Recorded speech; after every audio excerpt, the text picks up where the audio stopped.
모세는 이제 나그네가 되었습니다. 세상에서 가장 부러운 사람, 힘 있는 사람, 정말 풍성한 삶을 살았다가 하루아침에 그는 광야에서 목동이 되었습니다. 그런데 하나님께서는 이러한 모세의 삶을 처음부터 함께 하시고 또 그를 감찰하시면서 보호하셨던 것처럼 오늘도 하나님은 이 모세의 광야의 생활, 더 나아가서 정말 무명의 삶을 살 때에도 하나님은 모세를 향한 계획을 멈추지 않는 것을 우리는 보게 됩니다. 우리가 살아가면서 잘 나갈 때가 있고요. 좀 흔한 얘기로 우리가 이렇게 정말 답답하게 살 때가 있어요. 그러나 중요한 것은 잘 나갈 때, 우리가 좋을 때만 하나님이 우리와 함께 하시는 것이 아니라는 사실입니다.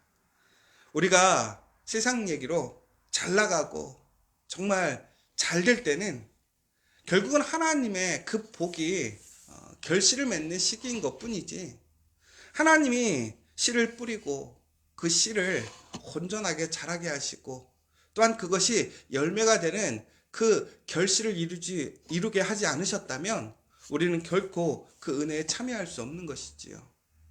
그러면 여러분, 오늘 우리의 상황에 어떠한 잘되고 혹은 얼마나 우리가 많은 것을 가졌는가를 통해서 우리가 하나님의 은혜 안에 있는가 혹은 우리가 하나님의 복을 받았는가를 평가해서는 안 될 것입니다. 우리가 항상 기억해야 될 것은 바로 오늘 어떠한 상황, 어떠한 모습에도 하나님이 우리와 함께 하시고 하나님이 우리를 감찰하고 계심을 기억하시기 바랍니다. 바로 그 가운데 우리에게 소망이 있는 거예요. 왜? 하나님은 우리에게 가장 좋은 것, 가장 선하신 일을 이루시기 때문에 그렇습니다. 오늘 모세가 무명의 삶을 살면서 이제 목동이 되었습니다. 목자가 된 것이지요. 그런데 유대인의 사회, 애굽의 사회에서도 마찬가지였지만 이 목축업을 하는 일은 매우 하층민들이 하는 일이었습니다. 지금도 마찬가지지만 이 양을 키운다는 것이 쉬운 일이 아니에요. 특별히 그 시대에는 방목을 했단 말이에요. 그러므로 양들과 함께 들판을 누비고 새벽 이슬을 맞고 또한 그 양을 시시탐탐 노리는 아주 무서운 동물들로부터 양을 지켜야 되는 위험이 항상 있었다는 것이지요. 그러므로 누구나 이 목동이 된다는 것, 목자가 된다는 것을 즐거워하지 않았어요. 특별히 여러 가지 책임도 크고 또 육체적으로 또한 정신적으로 상당히 피곤한 것이지요.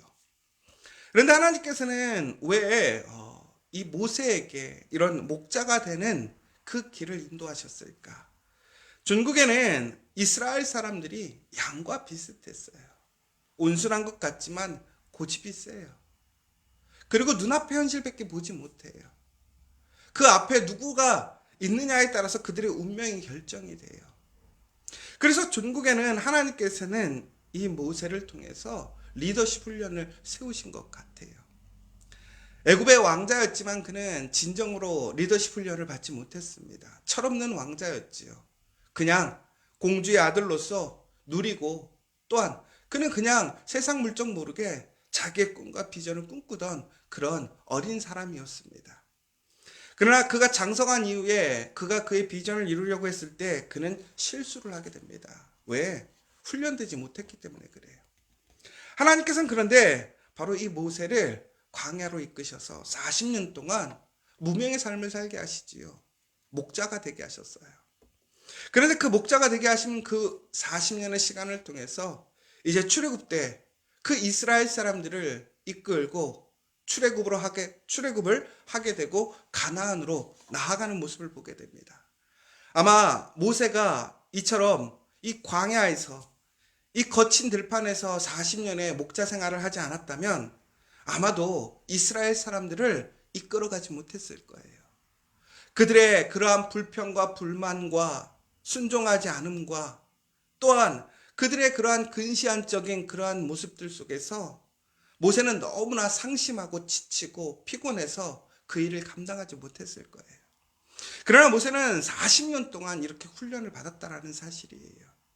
그러므로 여러분, 오늘 우리가 힘들고 지친 일들 속에서 우리가 맡은 일들이 지금 내가 원하고 혹은 내가 소망했던 일이 아닐지라도 어찌 보면 내가 오늘 살아가는 그 일로 인하여 어쩔 수 없이 살아가는 그 삶의 자리에 있을지라도 여러분, 그곳에 하나님이 우리와 함께 하신다면 그것이 우리에게 가장 큰 길이 될 것을 기억하시기 바랍니다.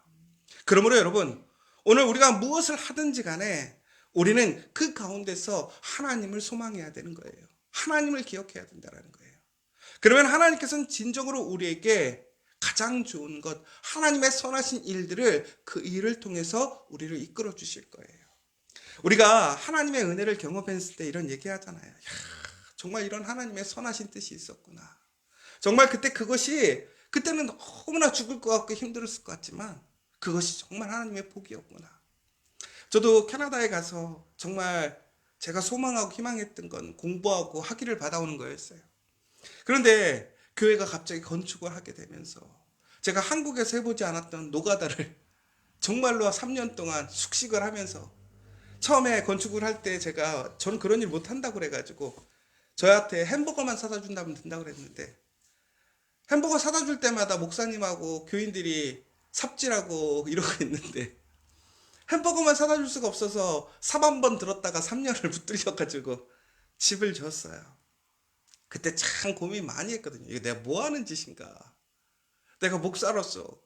아니면 진짜 내가 그냥 돈을 벌려고 그랬으면, 노가다를 했으면 돈을 몇 배를 받는데, 돈은 돈대로 받지도 못하고, 또 사역은 사역대로 하지도 못하고, 공부는 공부대로 하지 못하고, 사람들한테 참 부끄러운 거죠. 그런데 교회를 짓겠다고 하는데, 그거를 싫다고 할 수도 없고, 참 힘들었어요. 그런데 그 시간이 지나고 나서 보니까요, 제가 한국에 와서 이런 교회를 하게 되고 또 지금 하는 일들을 하면서 제가 막 공사도 많이 하게 되고 이런 일들이 참 많았는데요. 근데 그런 일들을 거침없이 했어요. 사람들이 신기하다고 그래요. 그런데 제가 정말 캐나다에서 3년 동안 교회 건축하면서 바닥에 타일부터 시작해가지고 안 한 게 없었거든요. 그러니까 지금은 제가 하지 않아도 사람을 부릴 수가 있는 거예요. 무엇이 필요하고 무엇을 해야 되는지를 알게 되는 것이지요.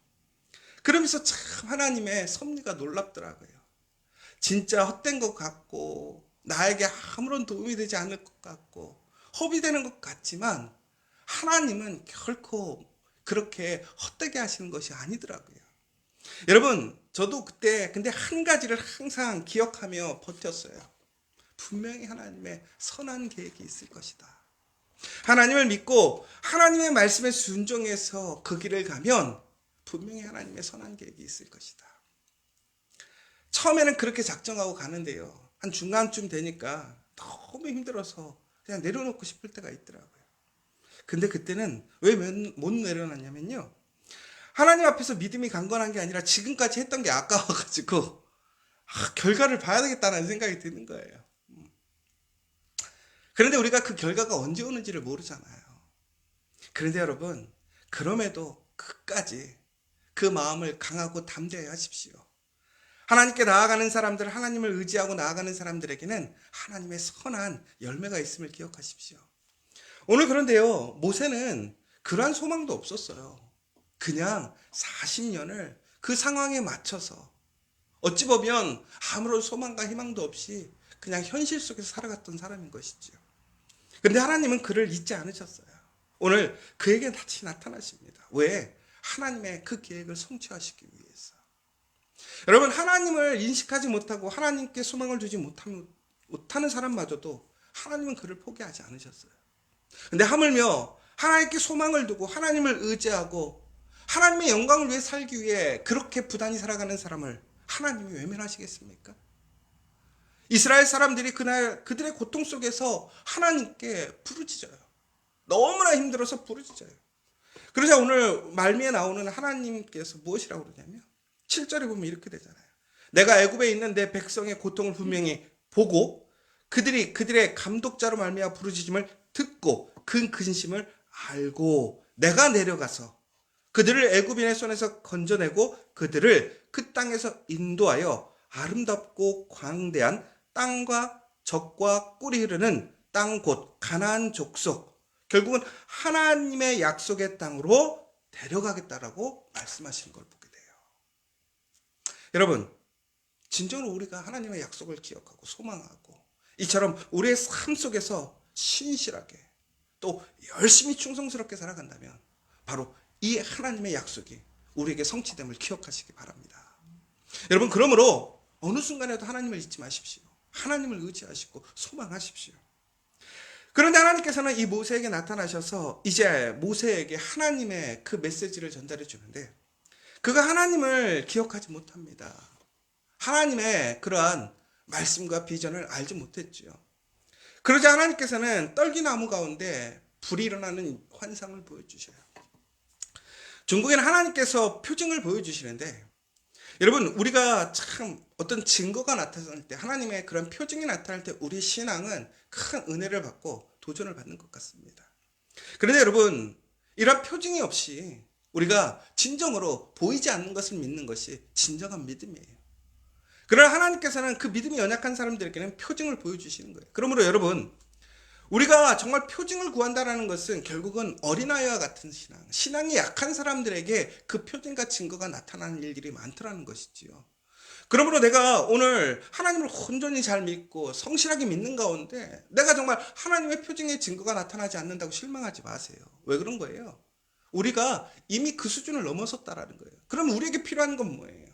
그 증거는 우리가 믿음으로 가는 거예요. 그러면 눈앞에 보이느냐 보이지 않느냐, 그것이 중요한 것이 아니라 중국에는 우리의 믿음대로 그 열매가 맺힌다라는 사실이에요. 그러나 우리가 연약하고 부족하다면 분명히 하나님께서는 우리에게 보여주실 거예요. 그러면 우리는 단순히 그 표징 때문에 믿는 것이 아니라 우리의 연약함과 힘듦으로 너무나 어려움으로 하나님께 표징을 구하면 분명히 들어주실 줄 믿습니다. 그러나 우리에게는 표징이 없을지라도 우리가 그 믿음으로 나아간다면 그 표징은 분명히 우리의 그 기도를 통해서 우리의 믿음을 통해서 열매 맺게 된다는 사실인 것이지요. 오늘 그러면서 하나님께서 모세를 부르실 때 이렇게 얘기하십니다. 하나님께서 모세야 모세야 이렇게 부르시는 거예요. 자, 여러분 보세요. 하나님께서 모세를 부르시는 거예요. 모세가 누군지를 아는 거예요. 모세와 관계가 있다는 거예요. 여러분, 누군가를 부를 때 그 사람과 우리는 관계가 형성이 되는 거예요. 이처럼 하나님께서는 모세를 한 번도 포기하지 않으셨다는 사실이에요. 여러분, 하나님께서 여러분을 부르실 때에 바로 그것이 나와 하나님의 관계를 확증해 주는 것이죠. 그런데 여러분, 지금 우리에게 하나님께서 부르시는 소리가 들리지 않는다. 내가 하나님과의 관계를 어떻게 확증하죠? 반대예요. 우리가 하나님을 부를 수 있으면 그것이 관계가 있는 거예요. 근데 그전에는 우리가 하나님을 부를 수가 없었어요. 그런데 우리는 예수 그리스도를 통해서 예수님의 이름을 부르게 됨으로 우리는 하나님과 관계가 되어지는 거예요. 그럼 무슨 얘기냐면요, 오늘 하나님께서 찾아오셔서 모세의 이름을 부르심으로 내가 너와 관계에 있다라는 사실을 확신시켜 주신 거죠. 근데 반대로 이제는 우리가 하나님께서 우리를 부르시지 않아도 우리가 예수님의 이름으로 하나님을 찾으면 우리는 하나님과 관계가 되어지는 거예요. 그러면 우리가 기도할 때에 누구의 이름으로 기도합니까? 예수님의 이름으로 기도합니다. 결국은 그것이 나와 하나님과 무슨 관계? 그 믿음의 관계, 하나님의 자녀가 되는 관계가 성립되었음을 인정해 주는 거예요. 그러므로 여러분, 오늘 어떠한 상황에서도 우리는 하나님의 그 이름을 부르고 예수님의 이름으로 하나님을 찾아야 된다는 거예요. 그러면 하나님께서는 오늘 이처럼 그 이스라엘의 그 한탄과 부르짖음과 그 근심과 고민과 고통 속에서 그것을 보고 듣고 아심으로 그들의 그 모든 것을 해결하셨던 것처럼 이제는 우리가 하나님의 자녀인 것이고 하나님과 관계가 있기 때문에 우리가 하나님의 이름을 부를 때마다 하나님께서는 어떻게 하신다는 거예요. 보고 듣고 아심으로 우리의 고통과 부르짖음과 근심을 해결해 주실 줄 믿으라는 거예요. 여러분, 오늘 이 시간 이 새벽에 예수의 이름으로 부르십시오. 부르짖는 가운데 하나님께서 우리와 관계 있으심에 우리의 그 기도가 응답되어질 줄 믿습니다. 여러분의 근심과 고통이 사라질 줄 믿습니다. 오늘 이 시간 다시 한번 하나님, 내가 이제 그 하나님과 관계 있음을 기억합니다. 하나님, 진정으로 나의 그 부르짖음에 응답하여 주시옵소서. 오늘 그러시면서 하나님께서는 이제 모세에게 그렇습니다. 내가 너를 바로에게 보낸다. 그런데 그 모세가 이렇게 얘기해요. 내가 누구에게 바로에게 갈 수 있겠습니까? 그런데 하나님께서 무엇이라고 합니까? 내가 반드시 너와 함께 있으리라. 여러분, 하나님께서 우리를 부르시고 우리와 관계를 세우셨다는 것은 결국은 하나님이 나와 함께 하신다는 거예요. 하나님이 우리를 부르시고 우리의 삶의 자리를 채우시고 우리를 세우셨다면, 또한 우리가 그 자리에서 하나님께 부르짖는다면 천국에는 하나님께서는 우리와 함께 하시고 우리의 길을 온전하게 인도하신다는 사실이에요. 여러분, 오늘 이 사실을 기억하십시오. 그러므로 오늘 우리의 삶의 자리에서 그 하나님을 항상 기억하시고 나와 동행하시고 나와 함께 하시는 하나님이 있음을 기억하시고 오늘 그 시간 그 자리에서 기도하시는 여러분 되시기 바랍니다. 하나님께서 부르신 그 자리에 충성스럽게 또한 하나님의 그 인도하심을 따라 나아가는 저와 여러분 되시기를 간절히 소망합니다. 그러면 하나님께서 우리와 함께 하시고 그 모든 것에 응답해 주시고 함께 하실 줄 믿으시기 바랍니다.